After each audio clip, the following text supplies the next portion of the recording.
السلام علیکم ورحمۃ اللہ وبرکاتہ۔ اعوذ باللہ من الشیطان الرجیم، بسم اللہ الرحمن الرحیم۔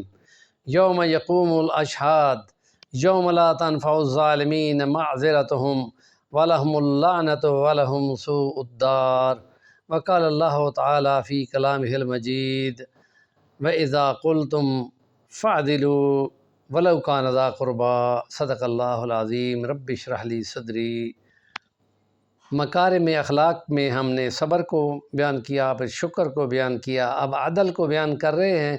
اور اس عدل کے پیمانے میں چونکہ معاشرت میں اس کا کردار کتنا ہوتا ہے، تو وہاں مسلم حکمرانوں میں سے چند ایک کے کچھ باتیں، کچھ واقعات کو ہم لے رہے ہیں۔ عمر ثانی جو ہے بنو امیہ کے، جو عبد الملک بن مروان کے 4 بیٹوں کی حکومت تھی، ان میں انہوں نے بڑے ظلم و تعدی کیے، اور اس کی مثال ابھی آپ کے سامنے آتی ہے۔ اور ان میں ولید بن عبد الملک اور سلیمان بن عبد الملک اور حشام بن عبد الملک اور عبد العزیز بن عبد الملک، یہ عمر ثانی عمر عبد العزیز کا بیٹا ہے۔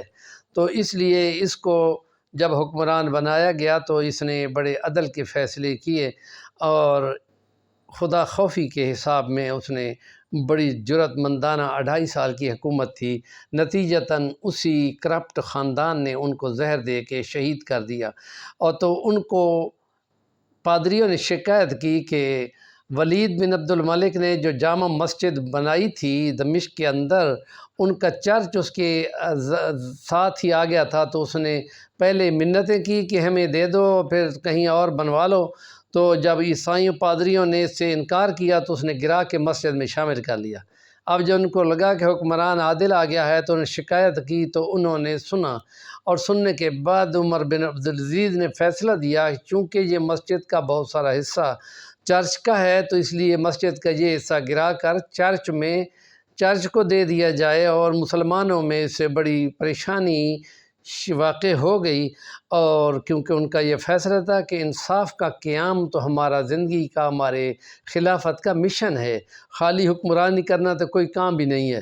تو اس حساب سے جب معاشرتی ٹاک شاک شروع ہوئی تو اس میں ان کو کہا گیا کہ تمہارے فلاں چرچ کو ہم اچھا کر کے، ذرا بڑا کر کے اور توسیع کر کے بنا کے دیتے ہیں، بشرطے کہ تم اپنا یہ حصہ مسجد کے گرانے سے بعد آ جاؤ، تو ہم یہ کرنے کے لیے تیار ہیں۔ اس نیگوسیشن کے نتیجے میں وہ اس بات پہ راضی ہو گئے، اور یہ کہہ رہے تھے کہ ہم نہیں چاہتے کہ مسلمانوں کی اتنی خوبصورت بنی ہوئی مسجد کو ہم گروا کر اپنا چرچ بنائیں، لہٰذا تم اس کو اسی طرح رہنے دو، اور ہمارا وہ والا چرچ جو ہے وہ اس کو آراستہ کر کے ہمیں بے شک بنا دو۔ اس پہ عمر عبد العزیز بھی راضی ہو گئے، لیکن اس پہ ان کا اصرار رہا تھا کہ یہ حکمرانیاں اس لیے نہیں ہوتیں کہ ظلم و تعدی کے ساتھ حکمرانی کی کرسی سے چمٹ کے بیٹھا جائے اور معاشر میں وہاں پہ مار دیا جائے اور الٹا لٹکا دیا جائے جہنم میں بجلی کی تاروں سے۔ اس سے بہتر ہے کہ بندہ سیدھا انصاف کرے، اور انصاف کا پلڑا جدھر بھی جاتا ہے تو بے شک چلا جائے۔ یہ ہے اصل حکمرانوں کے کام، کہ انصاف کی کوشش میں وہ جستجو میں جو رہے، انہوں نے تاریخ میں اسلام کا نام روشن کر دیا۔ ہمارے چینل کا نام ہے صفی الوانی، ضرور سبسکرائب کریں، کام کی بات کا کمنٹ دیا کریں۔